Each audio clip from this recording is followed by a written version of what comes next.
Hello, आज म तिमीहरूलाई क्लास 11 को केमिस्ट्री को यूनिट 2 स्टोइचियोमेट्री पढाउन गइरहेको छु। यसमा हामीले के पढ्छौं त सर हेर है। यसमा हामीले पढ्छौं Dalton's atomic theory, laws of stoichiometry, Avogadro's hypothesis अनि मोल कन्सेप्ट पनि यहाँ पढ्छौं, limiting reagent, empirical formula and molecular formula from percentage composition. Simply हामीलाई एम्पिरिकल फर्मुला के हो, मोलिकुलर फर्मुला के हो, मैले यसको कन्सेप्ट चाहिँ युनिट 1 मा दिइसकेको छु। त्यसको भिडियो हेरेर राम्रोसँग बुझ्छु हैन। अब म यो डाल्टन्स एटमिक थ्योरी पढाउनु भन्दा पनि म स्टार्टिङमा पढाउँछु लज अफ स्टोइचियोमेट्री है। यो पढाइसकेपछि म यो डाल्टन्स एटमिक थ्योरी के हो त भन्न जान्छु हैन। फर्स्टमा म पढाउँदै छु आज लज अफ स्टोइचियोमेट्री। ल है, सुरुमा हामी लज अफ स्टोइचियोमेट्री पढ्न गइरहेका छौं। अब पहिला सुरु त तिमीले बुझ्न पर्यो स्टोइचियोमेट्री भनेको के हो है। यो स्टोइचियोमेट्री छ नि, यो एउटा ग्रीक वर्ड हो है।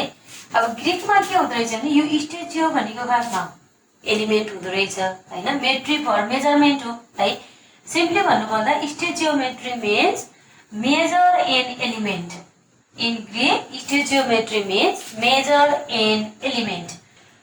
अब यो कसरी बुझिन्छ अरे मेजर एन एलिमेन्ट भन्दा हामीलाई सिम्पली के थाहा छ भने यहाँ हेरे। फर एक्जाम्पल म एउटा रिएक्सन लेख्छु ल। L2 plus L2 gives HCl। 2HCl balance गरे यसलाई हैन। यसलाई भन्दाखेरि हामीले अगाडि पढाइसकेका छु मैले 1 ग्राम मोल के हो, 1 मोल के हो त्यसको कन्सेप्ट पनि बताइसकेका छु है। यसलाई सिम्पली हामी 1 मोल हाइड्रोजन ग्यास भन्छौं हैन। यो 1 मोल क्लोरिन ग्यास हो है। यो के हो त 2 मोल हाइड्रोजन क्लोराइड हो। 1 मोल hydrogen contents 2 gram hydrogen and Cl2 contents 71 gram chlorine. किन क्लोरिन को कति हो त 35.5 हो एउटा है। एटमिक मास क्याल्कुलेट गर्न, मोलिकुलर मास क्याल्कुलेट गर्न पनि मैले युनिट फर्स्ट मै पढाइसकेको छु है। अनि यसको कति हुन्छ त 2 * 36.5 73 ग्राम आयो है। यहाँ हेर यसरी त बुझ्छौ नि, this is 2 gram hydrogen 1 gram मोल। 1 gram mole is also called 1 मोल and 1 gram mole means 1 gram molecular weight. Molecular weight expressed in gram is called gram molecular weight भनेर पढाइसकेको छु मैले। एन्ड यसको मोलिकुलर वेट कति हो 2 ग्राम हो। यसको कति 71। यहाँ टोटल कति छ त 73 ग्राम छ according to balanced chemical equation. अब हेर, if there is gaseous reactions at that time it can be measured in terms of volume. It is written as 1 volume of hydrogen reacts with 1 volume of chlorine to give 2 volume. Example दिन्छौँ, अर्को एउटा example लिन्छु म। Na plus Cl2 gives NaCl। NaCl यहाँ कति 2 NaCl 2 Na हो। यो कति त 2 मोल सोडियम है, 1 मोल क्लोरिन, इट गिव्स 2 मोल NaCl। युनिट 1 मा मैले मोल के हो त भनेर पढाइसकेको छु अलिकति। 1 gram atom also called 1 mole of atom। 1 gram mole is also called 1 mole of molecule है। यो कुरा मैले पढाइसकेको छु। अब हेर, यो सिम्पली यसलाई हामीले केमिकल रिएक्सन भनेर नाम दियौ। केमिकल रिएक्सन को अदर देन मैले यति बेला ग्यासियस रिएक्सन है, केमिकल रिएक्सन नाम दिए। अनि यो एउटा ग्यासियस रिएक्सन है। ग्यासियस रिएक्सन को केसमा हामीले भोल्युममा पनि मेजर गर्न सक्छौं नि त हैन। त्यही भएर सिम्पली स्टोइचियोमेट्री हेर मेजर एन एलिमेन्ट हो। वेट रिलेसनशिप दिइरहेछ 2 * 23 ग्राम है। सिमिलरली क्लोरिनमा 35.5 * 2 हो कि हैन, दुईटा छ नि त हैन। भनेपछि 71 ग्राम है। यहाँ कति त 46 ग्राम। अनि सिमिलरली NaCl मा कति हुने भयो, यो र यो एड गर्दा जति आउँछ त्यति नै हुन्छ हैन। 2 * 58.5 ग्राम है। यहाँ हेर यसको वेट लेखिरहेको छु मैले। यहाँ के दिइरहेछ यसलाई केमिकल रिएक्सन हो नि, यहाँ वेट रिलेसनशिप देखाइरहेछ यसले स्टोइचियोमेट्री। यहाँ हेर यो अगाडि जुन कोफिसिएन्ट आउँछ, यहाँ हेर यो अगाडि आउँछ नि कोफिसिएन्ट, हामीले सिम्पली रिएक्सन कोफिसिएन्ट भन्छौं अगाडि ब्यालेन्स गर्दा आउने नम्बरलाई है। But it is stoichiometric coefficient. Stoichiometric coefficient यसले सबै इन्फर्मेसन दिन्छ नि।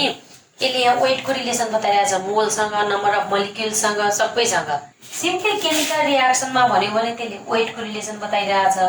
तिमीले ग्यासियस रिएक्सनमा हेर्यौ भने यसले भोल्युमको रिलेसन बताइरहेछ। Gaseous reaction means gaseous reactant and gaseous products are involved हैन। त्यहाँ चाहिँ भोल्युमको रिलेसन पनि बताउँदो रहेछ। अनि सिम्पली अरु केमिकल रिएक्सनमा वेटको रिलेसनशिप बताउँदो रहेछ। So stoichiometry, what is stoichiometry भन्यो भने simply in Greek it is measure an element and अब यसलाई टोटल्ली डिफाइन गर्न पर्यो भने it is the branch of science, अझ ब्रान्च अफ साइन्स होइन केमिस्ट्री नै भनौँ न, केमिस्ट्रीमा पढिरहेछौँ होइन। It is the branch of chemistry which deals with the study of. Stoichiometry is the branch of chemistry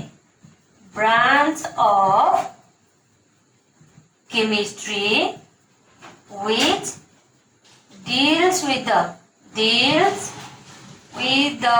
study of हेर त केमिकल रिएक्सनमा वेटसँग रिलेसन देखाइरहेछ, study of weight relationship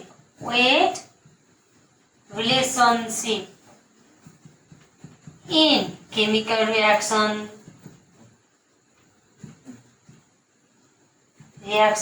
and volume relationship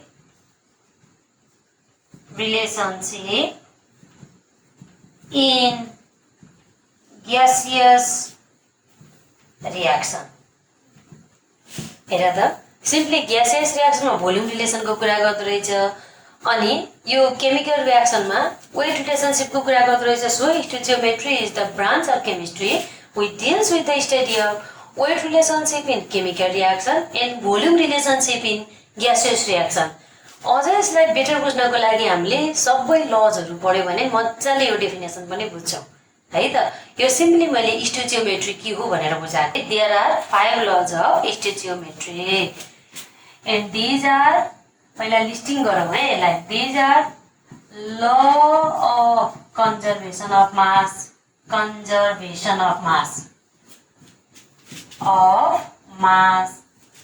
Another law is law of definite proportion, DEFINIT, definite proportion.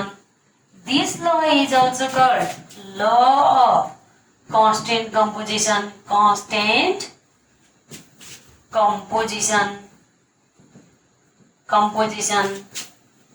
and third law is law of multiple proportion. Fourth law is law of reciprocal proportion.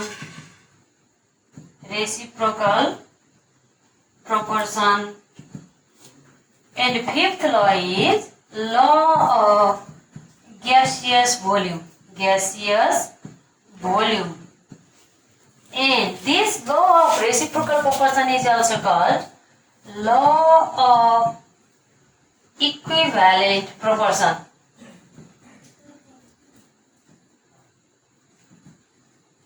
This law is also called law of equivalent proportion, and law of gaseous volume is also called Gay-Lussac's law. L-U-S-S-A-C.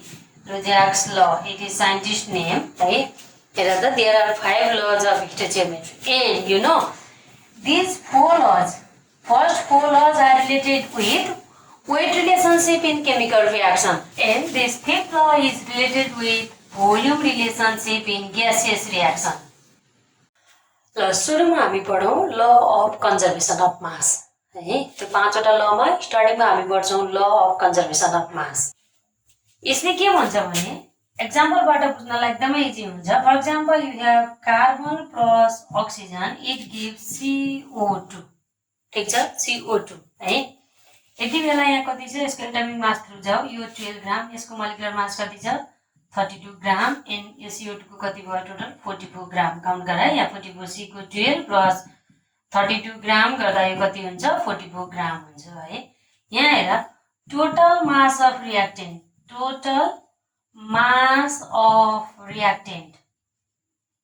reactants equals to कति त 12 plus 32 equals to कति 44 gram, and also total mass of product equals to कति आयो त 44 gram भयो, equal भयो कि भएन, मास अफ रिएक्टेन्ट र मास अफ प्रोडक्ट भयो, इक्वल भयो। So according to law of conservation of mass in a chemical reaction total mass is conserved. That is, in a chemical reaction total mass of reactant is equal to total mass of product. It is the statement of law of conservation of mass. In a chemical reaction,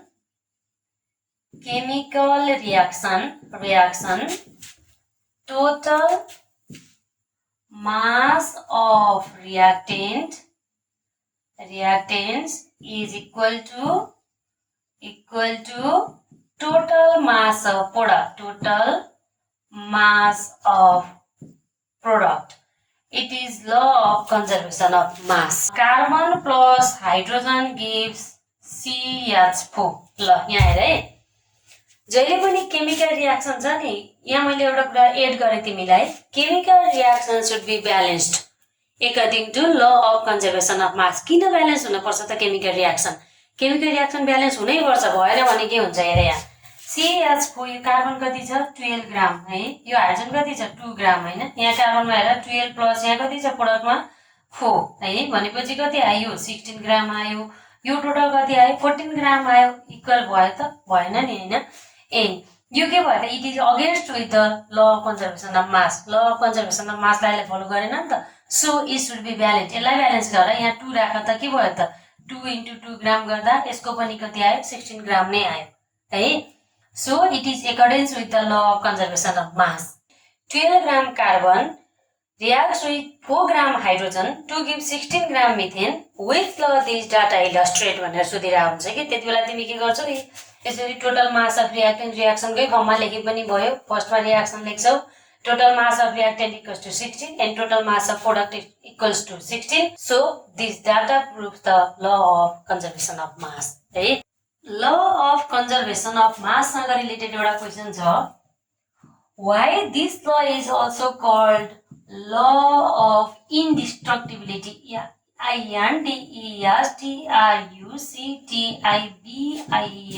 indestructibility. Law of indestructibility of matter. Why this is also called law of indestructibility of matter? है, किन होला यहाँ हेर है, one of the postulate of Dalton's atomic theory is, Dalton atomic theory अघि मैले भने नि पछाडी पढाउँछु भनेर हैन, एउटा पोस्टुलेट डाल्टन्स एटमिक थ्योरीको के हो त, एटम्स आर इन्डिभिजिबल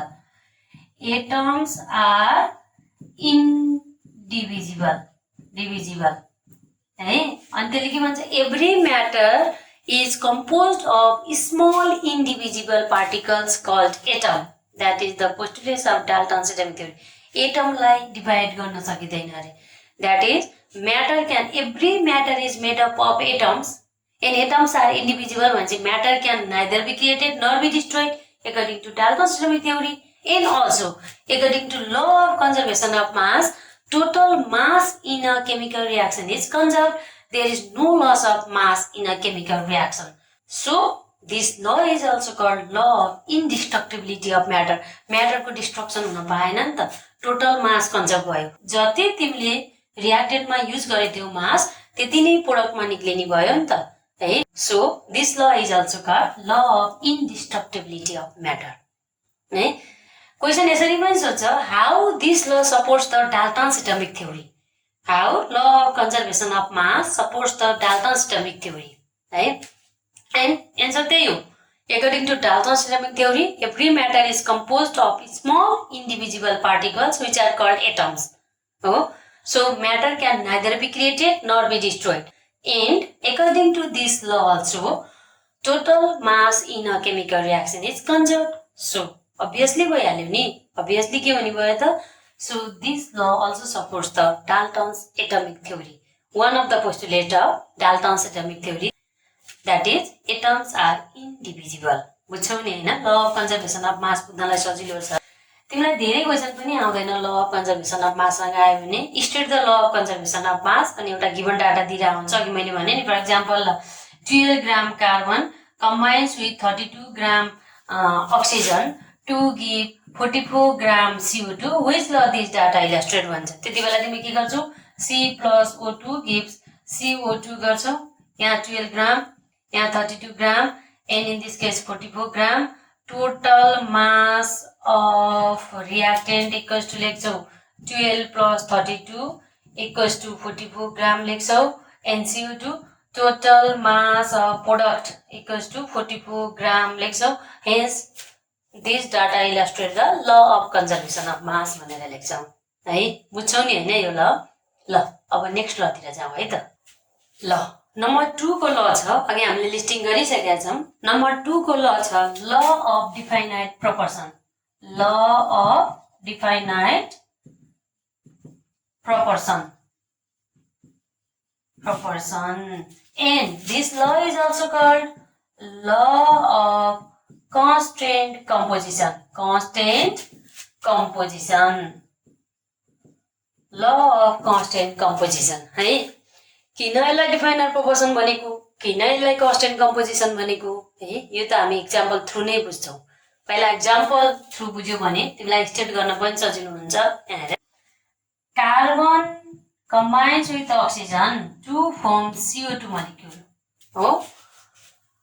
यो एउटा केमिकल रिएक्सन भयो, CO2 formation. CO2 can be formed by the combination of carbon and oxygen, ठीक छ। and CO2 can be formed in many ways, धेरै वेबाट फर्मेसन गर्न सक्छ नि, हो कि हैन। अब कार्बन डाइअक्साइड फर्मेसन गर्ने अर्को वे हेरौँ त। For example if you treat CaCO3 with dilute HCl, it can give CaCl2 plus H2O plus CO2 है। ल हेर त यसरी पनि CO2 फर्मेसन हुन्छ। It is the laboratory method of preparation of CO2। हुनलाई CO2 फर्मेसन हुने अरू पनि मेथड छन् है। अहिलेलाई मैले यो ल अफ डिफाइनाइट प्रोपोर्सन बुझ्नलाई यति टु वे के छ, काफी छ है तिम्रो लागि। ल हेर CO2 हेर न, फर्स्ट रिएक्सनमा फर्मेसन भएको CO2 भए पनि सेकेन्ड रिएक्सनमा फर्मेसन भएको CO2 त CO2 त कम्पाउन्ड हो कि हैन, सेम कम्पाउन्ड हो नि। यो दुईटामा के फरक पायो र? पाएको छैन। CO2 and this same compound CO2 जताबाट फर्मेसन भए पनि this same compound contain same element भनेको कार्बन एन्ड अक्सिजन। कार्बन र अक्सिजन छ कि छैन? सेम एलिमेन्ट त छ नि। द सेम कम्पाउन्ड छ, यो भनेको यो दुईटा सेम छ भने के, same compound always contain same element. Same element यहाँ के छ? C अनि O2 भन्छु है म, कार्बन अनि अक्सिजन, ठीक छ। यसरी छ है। अब यसको रेसियो हेर, रेसियो बाइ वेट के छ त? कार्बन 12 ग्राम छ, यहाँ कार्बन 12 छ कि छैन? अनि अक्सिजन कति छ हेर त? 32 छ। हेर र, यो फर्स्ट वेबाट आएको CO2 भए पनि यसमा कार्बन र अक्सिजनको रेसियो है O भनेर लेखेँ मैले। कार्बन र अक्सिजनको रेसियो कति छ? 12:13 नै छ। यसबाट आएको CO2 मा नि कार्बन र अक्सिजनको रेसियो कति नै छ त? 12:32 छ। यो फिक्स छ कि छैन के? यो भनेको फिक्स्ड प्रोपोर्सन बाइ वेट हो नि त। Definite proportion by weight, constant composition. हेर त, यो कम्पाउन्डको यो मोलिक्युलको कम्पोजिसन भनेको के हो? कार्बन र अक्सिजन हो हैन त। यिनीहरुको बाइ वेट चाहिँ के छ त? यिनीहरुको वेट चाहिँ कन्स्टेन्ट चाहिँ रेसियो 12:32 मा छ है। भनेपछि जहिले पनि के हुन्छ? Same compound means CO2। Same compound always contain same element means carbon and oxygen in a definite proportion, हेर त, in a fixed proportion by weight, regardless the origin or mode of formation of compound। compound को origin के हो मतलब भएन, mode of formation of compound लाई कस्तो मोडमा बनाइरहेछ। जसरी भए पनि compound formation भएको छ भने, सेम कम्पाउन्ड छ भने, same compound always contain same element in a fixed proportion by weight through तिनीहरु के हुन्छ? फिक्स्ड प्रोपोर्सन हुन्छ। regardless the origin or mode of formation of compound, it is called definite proportion। बुझ्यौ नि किन definite भनेको, किन कन्स्टेन्ट कम्पोजिसन भनेको। यहाँ कन्स्टेन्ट प्रोपोर्सन पनि लेख्छ है कहिलेकाहीँ, law of constant proportion. So this law states that same compound always contain same elements in fixed proportion by weight regardless the origin or mode of formation of compound,